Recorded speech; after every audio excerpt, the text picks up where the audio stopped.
Salut à tous, bienvenue sur Garage Bagnole et Rock'n'Roll. Aujourd'hui je change la pompe à essence de la Ford Mustang.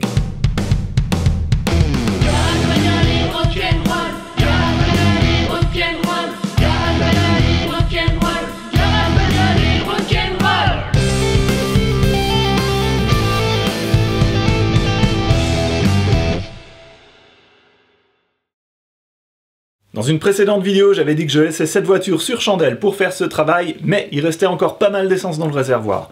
Donc je l'ai descendu de ces chandelles, j'ai conduit avec jusqu'à atteindre vraiment la réserve du réservoir pour qu'il y ait le moins d'essence possible dedans. Sur cette voiture, la pompe à essence se trouve dans le réservoir, donc ça c'est comme beaucoup de modèles de voitures, mais il n'y a aucune trappe d'accès pour y accéder. En général, vous trouverez la trappe d'accès à la pompe soit sous les sièges arrière, soit directement dans le coffre. Donc le seul moyen d'accéder à cette pompe à essence, c'est de descendre complètement le réservoir à essence, et pour ça, il vaut mieux qu'il soit vide. Allez, j'attaque, je remets la voiture sur ses chandelles, musique!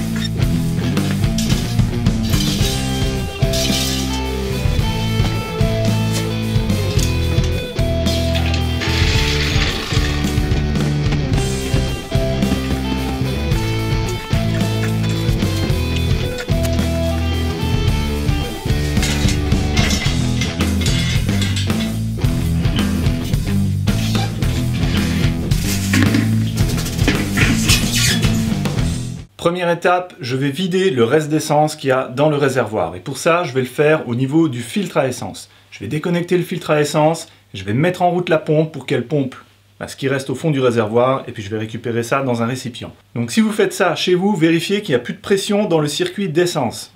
Donc soit vous avez, comme sur ma voiture, une valve Schrader au niveau du rail d'injection, vous appuyez dessus, ça libère l'essence qui est sous pression, ou alors vous attendez au moins une demi-heure, une heure que la pression descende toute seule. Moi, dans mon cas, de toute manière, la pompe est foutue, elle ne tient plus la pression, donc j'ai plus du tout de pression dans le circuit d'essence. Je peux déconnecter le filtre à essence sans aucun risque. Enfin, quand je dis sans aucun risque, c'est sans aucun risque de me faire éclabousser d'essence. On travaille sur le système d'essence, donc il faut se protéger. Donc gants en nitrile, lunettes de sécurité et extincteur à proximité. Et bien évidemment, on fait attention qu'il n'ait pas de source de chaleur à côté de l'endroit où on travaille, pas de cigarette allumée, etc. Et je passe sous la voiture. Le réservoir à essence, c'est ce gros machin qui est là. Donc ici, vous voyez, il y a le tuyau de remplissage qui arrive par là. Et ici, juste au-dessus, on voit qu'il y a des tuyaux qui vont ici le long jusqu'à ici. Et là, on a le filtre à essence. Donc l'essence arrive par ce tuyau-là, passe dans le filtre, elle est filtrée, elle est propre, et après elle va par ce tuyau là-bas, et elle part vers l'avant de la voiture. Ici, vous pouvez voir que j'ai la durite d'essence là qui est complètement rouillée. Mon contrôleur technique m'a dit que c'était pas bien, voire mal. Donc un jour, il faudrait peut-être que je change cette conduite là. Et là, c'est pas pour aujourd'hui. Donc pour vider le réservoir, ce que je vais faire, je vais tout simplement débrancher le tuyau qui est ici. L'arrivée est dans le filtre. Je vais l'enlever et puis je vais faire fonctionner la pompe et l'essence va sortir de ce tuyau. Pour enlever ici, il y a un petit clip ici à enlever. Ça s'enlève tout seul. Pas besoin d'outils. Hop. Et voilà, donc à ne pas perdre. Ensuite en dessous, je prévois une bassine. Et là je me prends le Projo dans la tronche. Et là j'ai plus qu'à débrancher la connexion ici.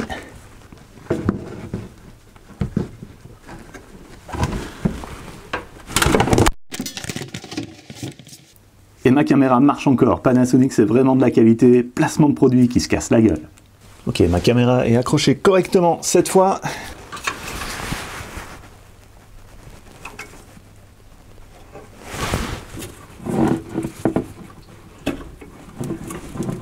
J'ai eu un tout petit peu d'essence sur la main, c'est pas grave.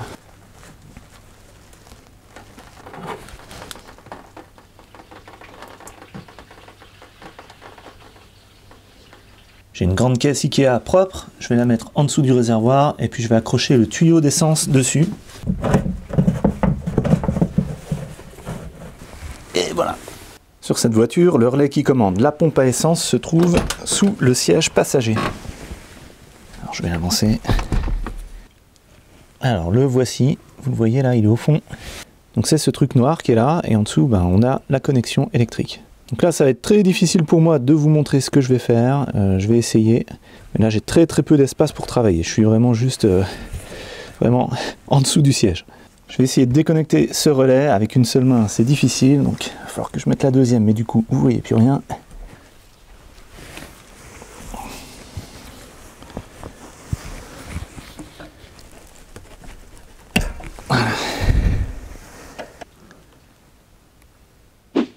D'après la doc, pour mettre en route la pompe, le relais va faire le contact entre la borne qui est là et celle-là en bas. Ça correspond aux deux gros fils qui sont là.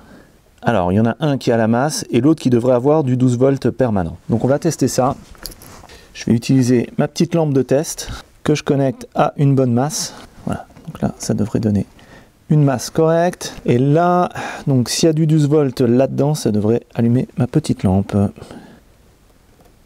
Ok. Donc on a bien du 12 volts.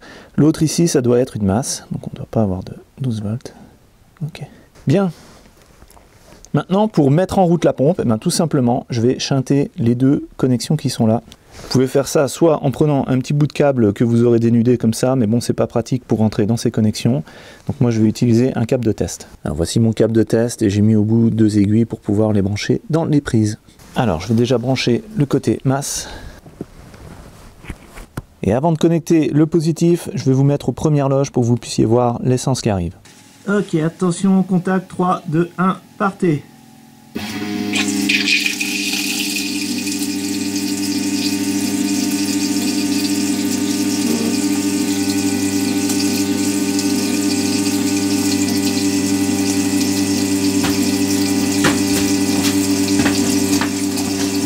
Ok, alors là c'est vraiment les derniers moments de fonctionnement de cette vieille pompe.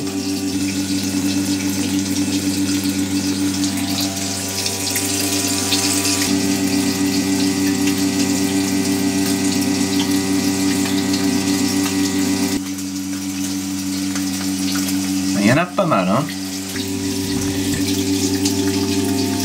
Ah, quand on arrive au fond,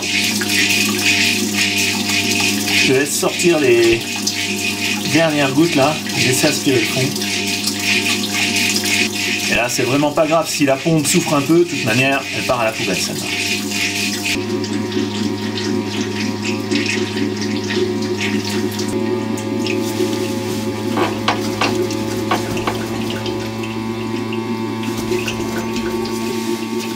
Ok, ça y est, il n'y a plus rien, je vais aller débrancher.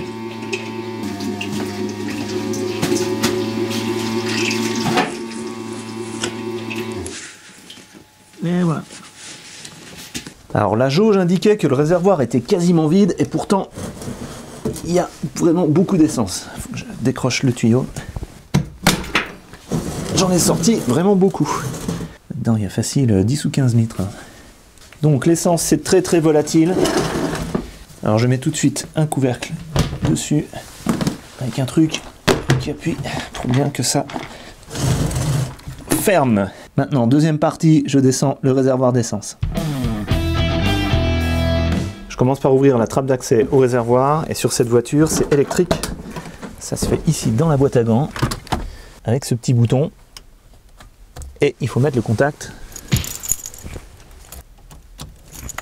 À partir de maintenant, j'ai plus besoin de l'électricité de la voiture et cette batterie, elle est un petit peu faible. Vous voyez, là j'ai 12,2.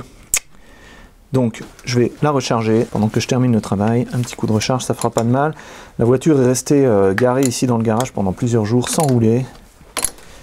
Donc, voilà, donc je retire le moins. Yep, je le cale bien pour pas qu'il revienne. Ok, là je suis bien sûr 12 volts et je branche, je mets en charge. Et c'est parti! Et bien sûr, quand je fais tout ça, j'ai la porte du garage bien ouverte pour ventiler. Parce que là, essence plus hydrogène de la batterie, cocktail explosif. Ici, j'ai 3 vis de 10 mm à dévisser. Mais c'est vraiment super crade autour. Je vais refermer, je vais passer un petit coup de soufflette, histoire d'essayer d'enlever plus de saleté possible.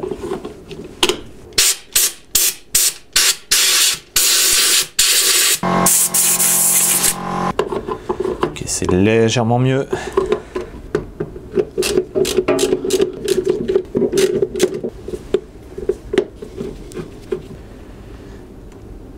Le bouchon.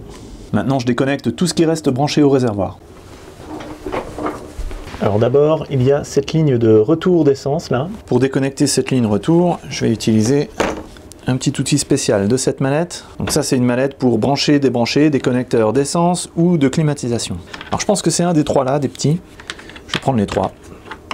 Alors j'essaye avec le plus gros.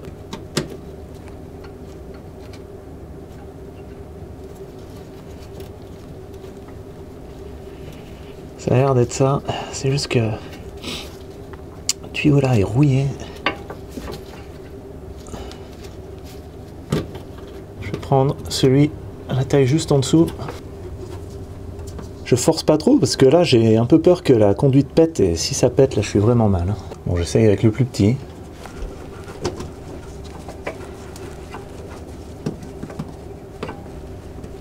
Non. Le plus petit ne marche pas. Ok, avec le plus gros.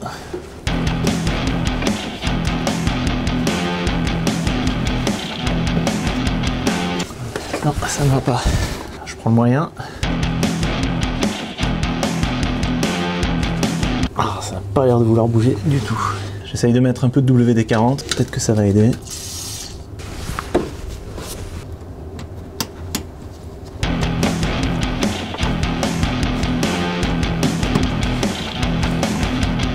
Vache.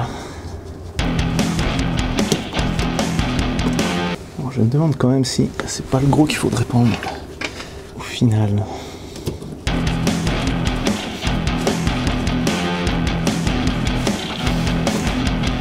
Puis alors j'ai ce filtre là qui n'arrête pas de goûter de l'essence. Je vais déjà régler le problème là. Ok, le bouchon là il est trop gros. J'en ai un petit comme ça. Ok, il va dessus, c'est déjà un petit problème de régler. Je vais remettre de la WD-40. Et j'en mets partout. Sésame, ouvre-toi.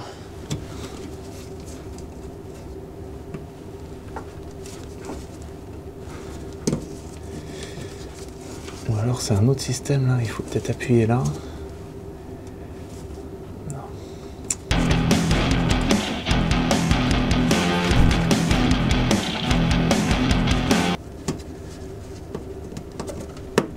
Ah voilà.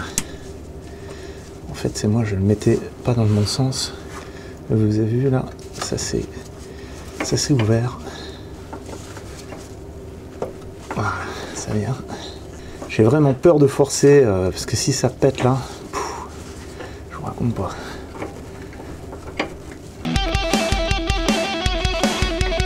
Allez, je tourne. Si ça tourne, c'est que ça va se déconnecter. Ah la vache. Allez, ça se trouve, ça fait 30 ans que c'est là. Allez, viens.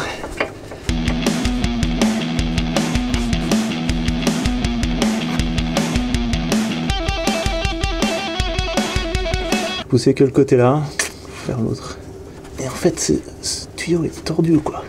Je vais reprendre le petit outil. Je suis pas sûr que le moyen c'était vraiment celui qu'il fallait.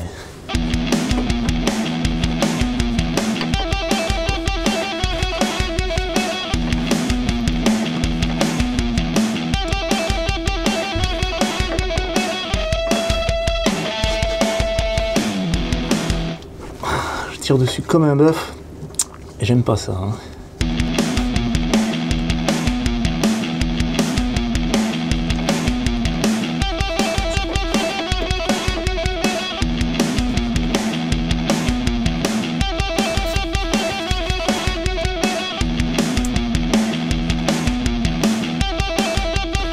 Je me demande si par hasard ce serait pas cet outil là pour déconnecter ça. J'essaye.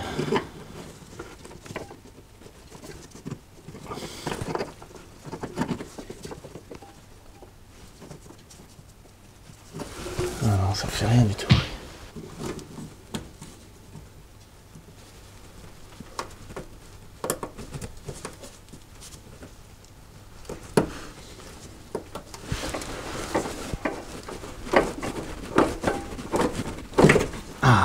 Enfin.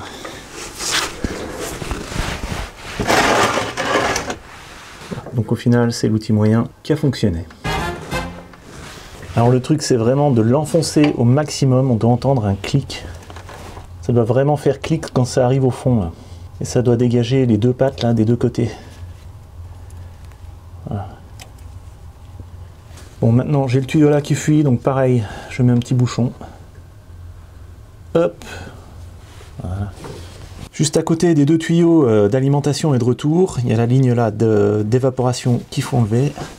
Normalement, ici il n'y a pas d'essence qui sort.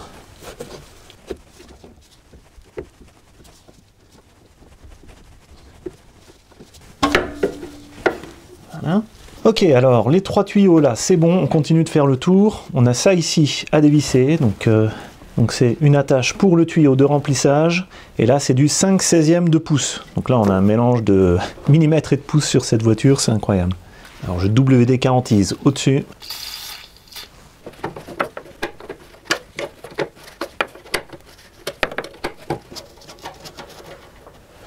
Ok. Ensuite ici j'ai des vis de 10 mm à enlever. Pour ça j'utilise ma mini barre de distension articulée.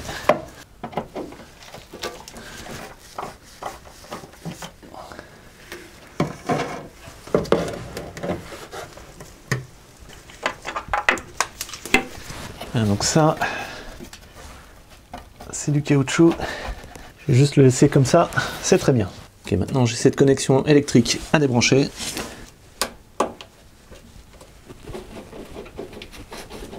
Il y a l'air d'avoir eu une peinture là-dessus. Je crois qu'ils ont mis quelque chose sous la voiture, les propriétaires précédents. Vous voyez là toutes ces traces. Ça a été peint avec un truc spécial bas de caisse là. En tout cas j'espère que ça n'a pas rouillé en dessous. Et là sur la prise, du coup ça a collé la prise.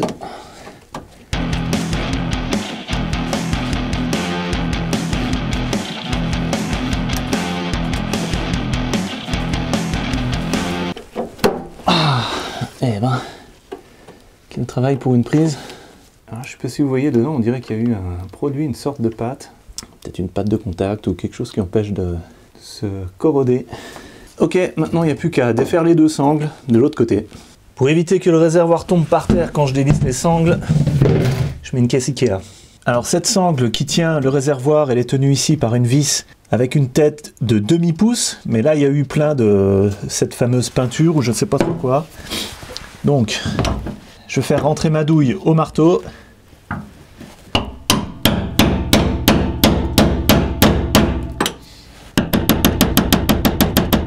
Ça n'a pas l'air de rentrer, je vais prendre une douille de 14, on va voir ce que ça donne.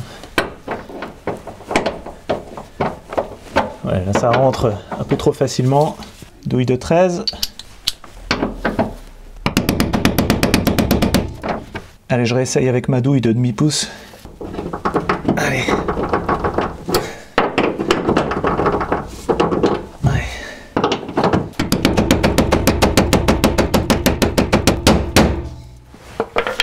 Excuse-moi, je suis désolé. Est-ce que dans pas très longtemps, je pourrais juste me faire un bar, s'il te plaît? Ouais, vas-y, y a pas de souci. Maintenant? Ouais. Ok, merci, c'est cool. Et bravo hein, pour ta course. Ouais, merci. Oh, tu devrais voir mes chaussures et mes habits, c'est dégueu. Ouais, bah j'imagine. Hein. Un cross. Dégueu, ouais. Un cross, c'est. Je sais pas si t'as vu la photo de l'adjudant-chef là. Non, mais je regarderai. Ah ouais, c'était tout boueux, enfin bref. Cool. Bon, merci hein. Ouais. Ok, pour la dévisser, je m'embête pas. Je prends ma KS Tool Monster.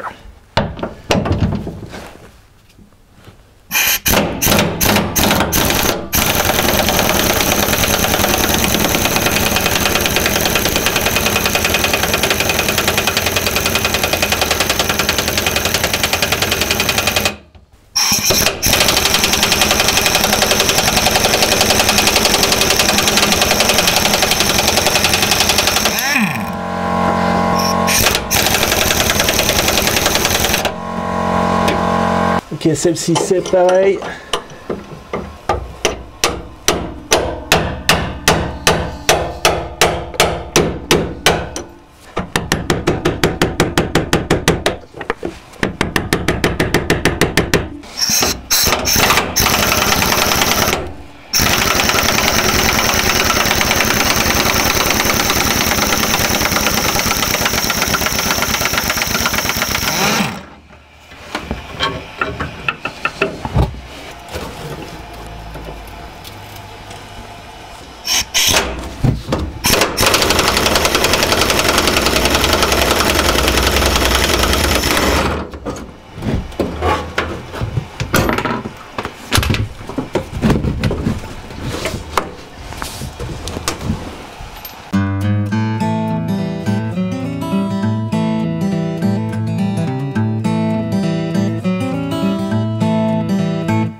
maintenant je vais pouvoir descendre le réservoir.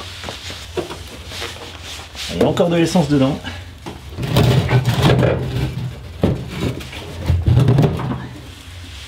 Hop.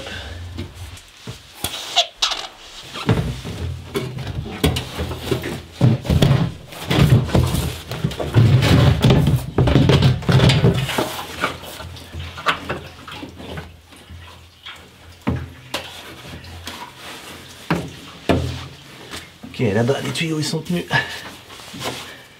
Là-bas, je sais pas si vous voyez, les tuyaux sont tenus par le truc là. C'est un petit peu acrobatique. Je vois bien ne pas avoir à le péter.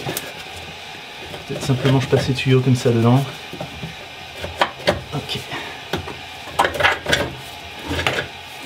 Ah.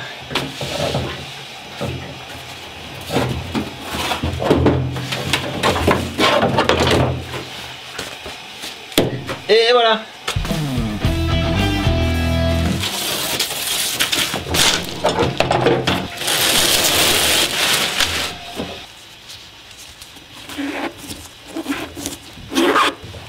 Alors là, il y a 30 ans de crasse accumulée.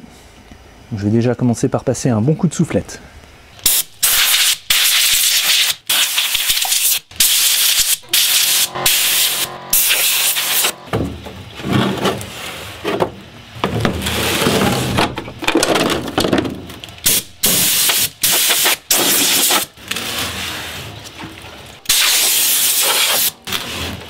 Alors j'ai passé un coup de soufflette sur le réservoir et la protection en plastique qui est en dessous. Et là, mauvaise nouvelle, regardez voir.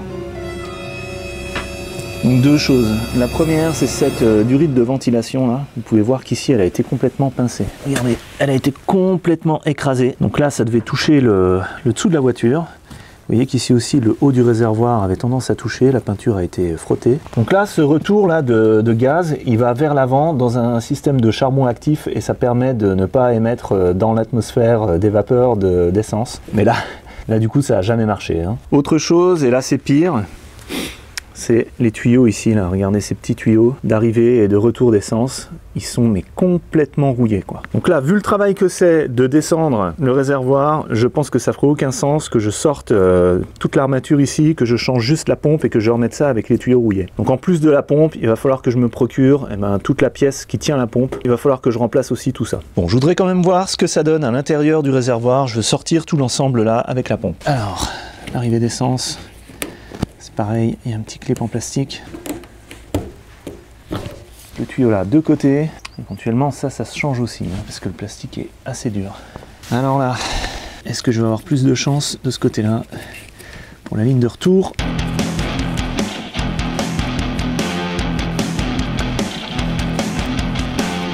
C'est infernal ces lignes de retour là.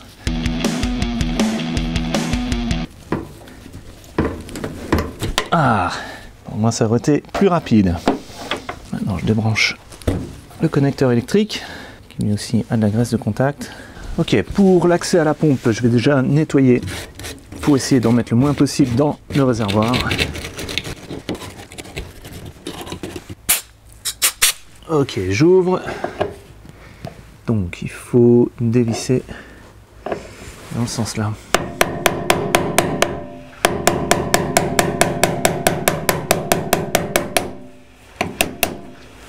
Allez, Sésame, ouvre-toi.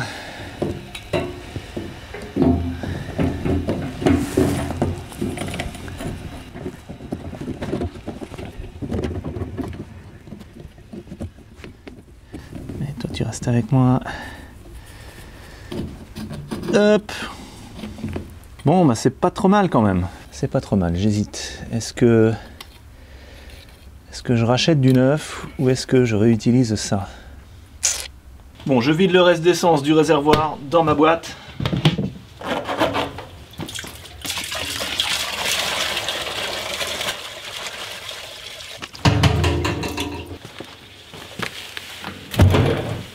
Je stocke tout ça à l'extérieur de la maison.